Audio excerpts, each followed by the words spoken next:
ঢাকা বিশ্ববিদ্যালয়ের শিক্ষার্থী সাম্যের হত্যাকাণ্ড নিয়ে ভিসি ও প্রক্টরের ওপর দোষ চাপানোকে সত্য গোপনের অপচেষ্টা বলে মন্তব্য করেছেন জাতীয় নাগরিক পার্টির নেতা সার্জিস আলম। আজ সকালে নিজের ভেরিফাইড ফেসবুক অ্যাকাউন্টে দেওয়া একটি পোস্টে তিনি এ মন্তব্য করেন।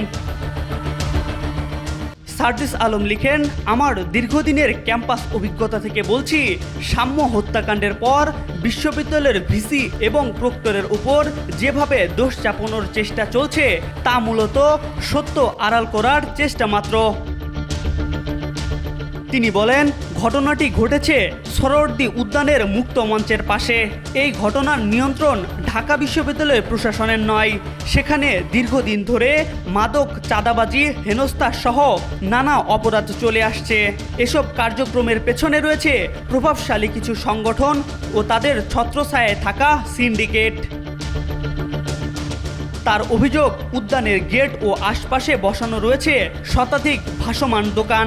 এতে একদিকে যেমন বিশ্ববিদ্যালয় এলাকায় বহিরাগতদের ভিড় বাড়ছে, অন্যদিকে ক্যাম্পাসের পরিবেশও নষ্ট হচ্ছে। সার্জিস দাবি করেন, এই দোকানগুলো বিশ্ববিদ্যালয় প্রশাসন বসায়নি, বরং ক্ষমতাসীনদের ঘনিষ্ঠ কিছু নেতাকর্মী এসব দোকান বসিয়ে নিয়মিত চাঁদা তোলে।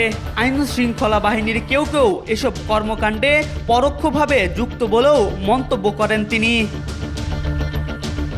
পোস্টে তিনি লিখেন, বিশ্ববিদ্যালয় প্রশাসন যখন এসব দোকান উচ্ছেদ করতে যায় তখন বাধা দেওয়া হয়, ক্ষমতার প্রভাব খাটিয়ে এসব দোকান আবার স্থাপন করা হয়, ফলে অপরাধের জন্য পরিবেশ তৈরি হয়। সার্জিস আলমের মতে, টিএসসি ও শহীদ মিনার এলাকায় এসব চায়ের দোকান, ভাসমান ব্যবসা কিংবা মাদকের সিন্ডিকেট চলছে।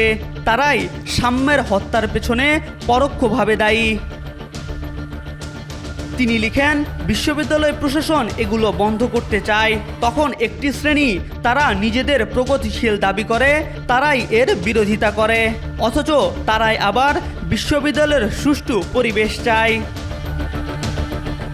তিনি দাবি করেন, আমার কোনো ভাইয়ের গায়ে একটি আঁচড় লাগুক সেটাও আমরা চাই না, কিন্তু একদিকে আমরা প্রশাসনকে কাজ করতে দেব না, নিজেরা পরিবেশ নষ্ট করব, আবার কোনো দুর্ঘটনা ঘটলে প্রশাসনের উপর চাপাবো। এই দ্বিচারিতা চলতে পারে না। সর্বশেষ তিনি বলেন, আমার ভাই সাম্যের হত্যাকাণ্ডের সঙ্গে জড়িত সকলের দৃষ্টান্তমূলক শাস্তি চাই। সাম্যের মতো আর কোনো ভাইকে যেন হারাতে না হয় কিংবা কারো গায়ে আঘাত না লাগে, তার যথাযথ ব্যবস্থা বিশ্ববিদ্যালয় প্রশাসন থেকে অনতি বিলম্বে কার্যকর দেখতে চাই। এম আর আকাশ, আজকাল।